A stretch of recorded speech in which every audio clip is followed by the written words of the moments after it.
Assalamu alaikum everyone. Hope you all are doing good. Those who did not subscribe to our channel, guys, do subscribe to this channel.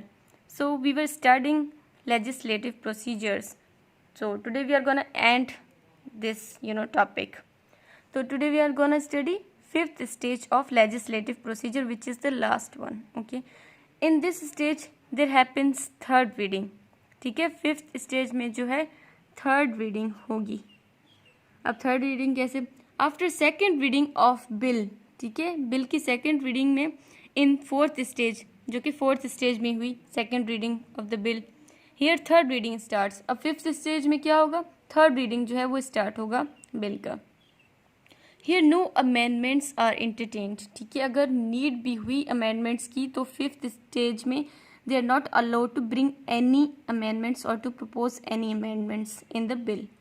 Orally amendments can be raised but are not entertained. ठीक है, orally वो बोल सकते हैं कि there is need of amendments, they can raise, मतलब कि arguments वगैरह उसमें से ढूंढ सकते हैं, लेकिन उसे propose नहीं करेंगे. यहाँ पे मैंने लिखा है arguments may orally occur orally. ठीक है, arguments भी हो सकते हैं but कोई भी चेंजिंग वगैरह वो इंटरटेन नहीं की जाएगी. हियर एक्सेप्टेंस और rejection of a bill is decided. अब या तो बिल रिजेक्ट होगा या एक्सेप्ट होगा, वो इधर डिसाइड किया जाएगा. ठीक है, stages will be repeated. If a bill is accepted. ठीक है, if bill is accepted it will go to Senate. अगर बिल एक्सेप्ट हुआ तो वो सेनेट की तरफ जो है वो जाएगा.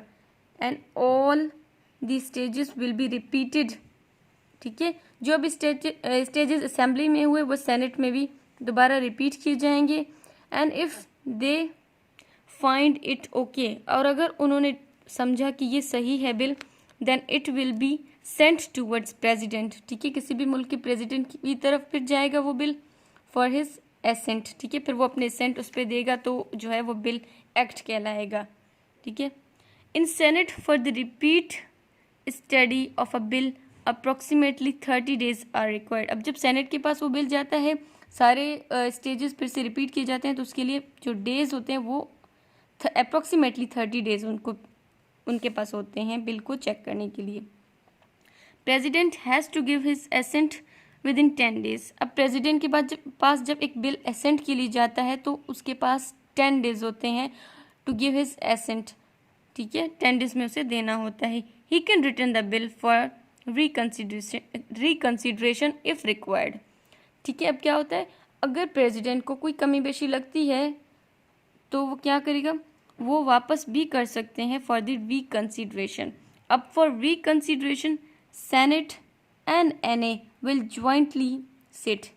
अब क्या होगा, रिकंसिडरेशन के लिए दोबारा इतने स्टेप्स नहीं होंगे, बस सेनेट और एनए जो है वो बिल्कुल एक जगह पे सिट करेंगे जॉइंटली, वो जो है उसको स्टडी करेंगे बिल को अगेन. फिर जब after the ascent of president that bill is called an act. ठीक है, जब प्रेसिडेंट के एसेंट हो जाते हैं तो वो बिल एक्ट कहलाता है. अब इधर क्या होगा, सेकेंड रीडिंग होती है फिफ्थ स्टेज में. कोई अमेंडमेंट्स प्रपोज नहीं होती, अगर ज़रूरत भी हो. आर्ग्यूमेंट्स में ओरली अकर होते हैं. एक्सेप्टेंस या रिजेक्शन बिल की इधर डिसाइड होती है. फिर यहाँ से सारे स्टेप्स हो के जो है ये सेनेट की तरफ जाता है, वहाँ पे सारे स्टेजेस फिर से रिपीट होते हैं. और अगर वो समझते हैं कि ये ठीक है तो वो प्रेसिडेंट की तरफ भेजते हैं बिल को उनकी एसेंट के लिए. ठीक है, अब सेनेट के पास कितने डेज होते हैं ये बिल को स्टडी करके प्रेसिडेंट के पास भेजने के लिए? 30 days होते हैं. और प्रेसिडेंट के पास कितने डेज होते हैं एसेंट देने के लिए? 10 days. पर अगर प्रेसिडेंट को लगे कि कोई कमी बेशी है तो वो वापस करेगा रिकंसिडरेशन के लिए. अब रिकंसिडरेशन के लिए सेनेट और एनए जॉइंटली सिट करके उसको स्टडी करेंगे और फिर दोबारा जो है प्रेसिडेंट के पास भेजेंगे. फिर जो है प्रेसिडेंट कैन नॉट रिटर्न. ठीक है, बाद में दोबारा वो रिटर्न नहीं कर सकता, तब वो अपने एसेंट देगा उस पर बिल पे और बिल वो एक्ट कहलाएगा. ठीक है, here it is. Hope you enjoy today's lecture. So हम लोगों ने अपना जो है वो लेजिस्लेटिव प्रोसीजर को ख़त्म कर लिया आज. Tomorrow we will study something else. ठीक है, दूसरा टॉपिक हम लोग स्टडी करेंगे.